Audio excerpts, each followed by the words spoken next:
E aí, galera da radiologia, nessa videoaula a gente vai conhecer o equipamento básico de raio-x. Quando os raios-x foram descobertos pelo físico alemão Röntgen, o Röntgen estava fazendo diversos experimentos usando um tubo de vidro, e dentro desse tubo de vidro havia dois polos, um polo negativo e um polo positivo. A partir de uma aplicação de tensão elétrica entre esses dois polos, se fazia com que os elétrons do polo negativo se direcionassem até o polo positivo. Acidentalmente, Röntgen descobriu que nessa interação dos elétrons acelerados que saíram do polo negativo e atingiram o polo positivo, produzia raio-x, que é um novo tipo de radiação que até então era desconhecida.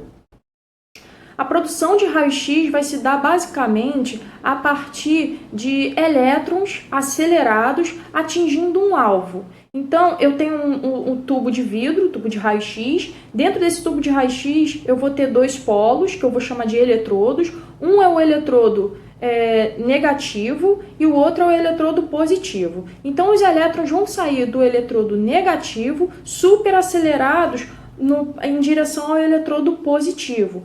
Quando esses elétrons atingirem o eletrodo positivo, vai ocorrer algumas interações que vai liberar energia em forma de raio-x. Então, a produção dos raios-x vai se dar a partir de elétrons acelerados atingindo um alvo, e nessa interação entre os elétrons e o alvo vai ser liberada energia em forma de raio-x.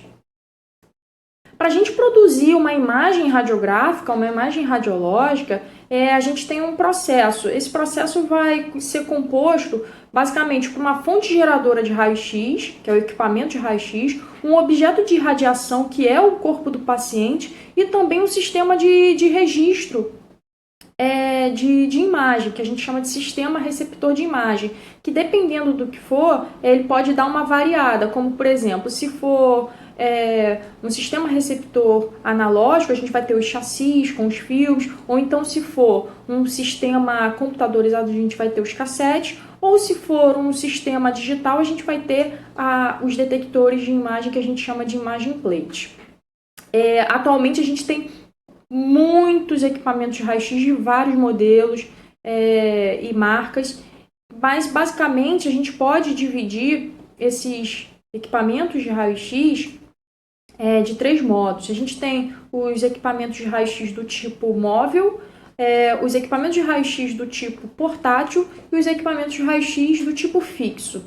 É importante aqui que eu estou falando de equipamentos radiológicos que produzem radiografias, imagens ósseas. Eu não estou aqui discutindo equipamentos de raio-x que sejam de tomografia, densitometria óssea ou mamografia, por exemplo. Aqui eu estou só especificando o sistema básico de equipamento de raio-x de radiografia geral.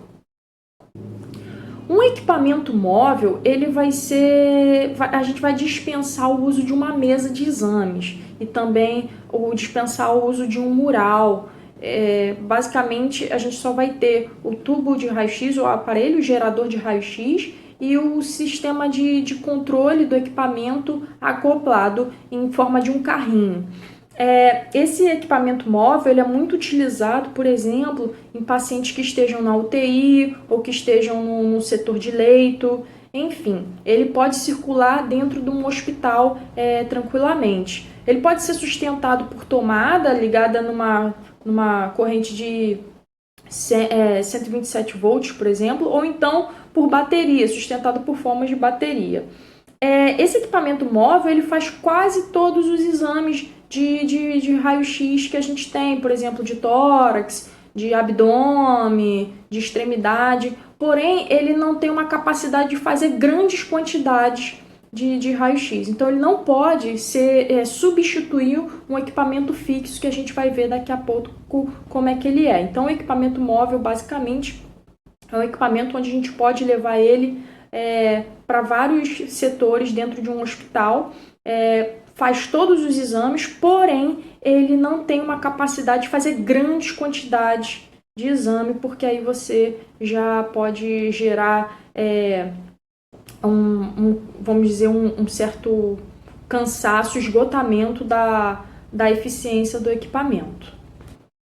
Já um equipamento portátil, a diferença básica dele para um equipamento móvel é que o equipamento portátil ele é muito menor. Então ele é mais leve e ele é bem menorzinho. E ele tem uma limitação, ele não faz exames, por exemplo, de tórax, abdômen, ele faz exames de pequenas partes do corpo, como mão, punho, ou seja, exames de extremidade.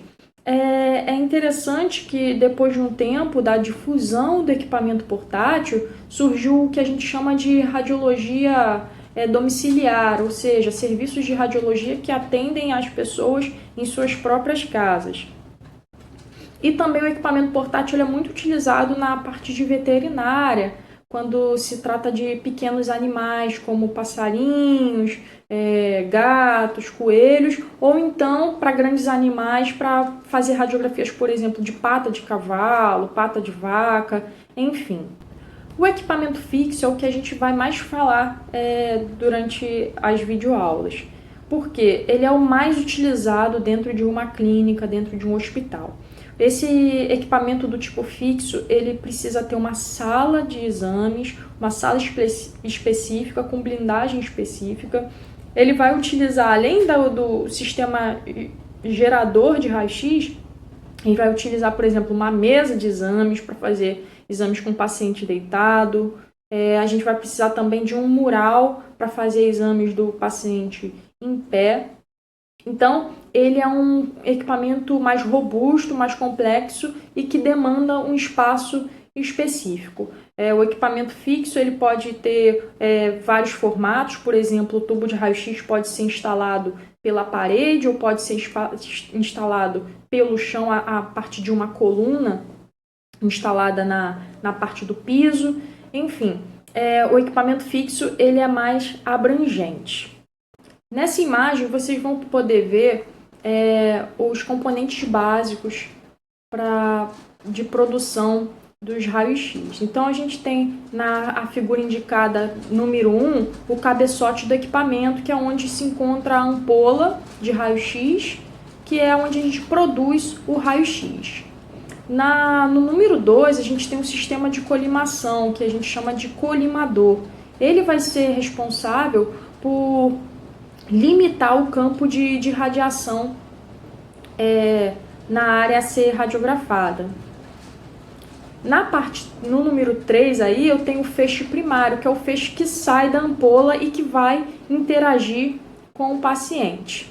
Número 4 eu tenho aí uma faixa de compressão. Essa faixa de compressão geralmente é utilizada, por exemplo, em exames contrastados do sistema urinário. E tem a função de comprimir a área anatômica para diminuir a espessura e assim a gente melhora a qualidade de imagem. Número 5, eu tenho a mesa de exames. Na mesa de exames que vai ter também um sistema de porta-chassi para a gente colocar o chassi ou receptor de imagem. Vai ter a grade antidifusora e o filme radiográfico. No número 6, eu tenho a grade antidifusora. Ela vai ser responsável pela redução de borramento na imagem, que a gente vai estudar depois como é que funciona bem essa grade antidifusora, mas ela é muito importante para a qualidade de imagem.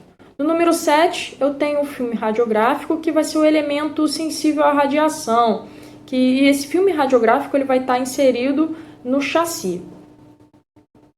No número 8, eu tenho o porta-chassi, que a gente chama de gaveta, que é onde a gente coloca o chassi ou o cassete quando vai fazer o exame.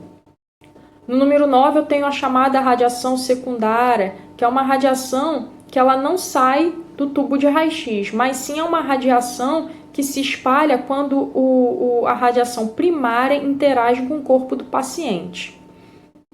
Devido à radiação secundária, é que a gente precisa utilizar, por exemplo, os biombos para a gente se proteger durante a exposição do paciente, ou então tomar distância da fonte de radiação, porque a radiação secundária ela é espalhada e pode atingir o técnico em radiologia.